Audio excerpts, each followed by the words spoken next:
శ్మశానంలో ఆయన కూర్చోపోతే ఉగ్రభూతాలు వచ్చి ఓళ్ల మీద పడిపోయి ప్రజల్ని సత్కార్యాలు చెయ్యనివ్వమని అక్కడ కూర్చుని తాండవం చేసి వాళ్ళని కూర్చోబెడతాడు. పార్వతీదేవి అడిగింది మహాభారతం అనుశాసనిక పర్వంలో, శుభ్రమైన కైలాసం ఉండగా, ఇంత ఐశ్వర్యం ఉండగా, చింతామణి గృహం ఉండగా శ్మశానంలో ఎందుకుంటున్నారని అడిగింది.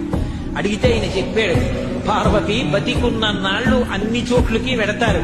ఏమీ తోచట్లేదు, శ్మశానానికి వెళ్ళొద్దామని ఎవరు రారు పార్వతి. నేనంతవాణ్ణంటాడు, పొడుగ్గా ఉన్నానంటాడు, తెల్లగా ఉన్నానంటాడు, పండితుండంటాడు, పద్యాలు నాకు నోటికొచ్చంటాడు, ఉపన్యాసం చెప్పగలనంటాడు, నాకు పాటలొచ్చంటాడు, నేను నాట్యం చేస్తానంటాడు, నేను అధికారినంటాడు, నా దగ్గర డబ్బు ఉందంటాడు,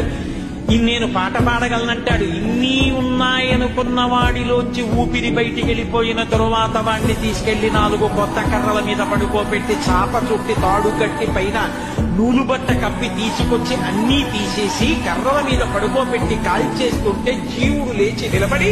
పుర్రె పగిలిపోయిన తరువాత కన్న కొడుకు కూడా స్నానం చేసి వెళ్ళిపోతుంటే చీకటి పడిపోయాక, అయ్య బాబోయ్ చుట్టూ ఉగ్రభూతాలు, నా వాళ్ళన్న వాళ్ళు లేరు, వీళ్ళని నమ్ముకున్నాను, ఒక్కడు లేడని ఏడుస్తుంటే నేనున్నాను రా అని చెప్పడానికి నేను కూడా లేకపోతే చచ్చిన వాడు 1000 మాటలు చచ్చిపోతారని అక్కడ ఉన్నారు పార్వతి,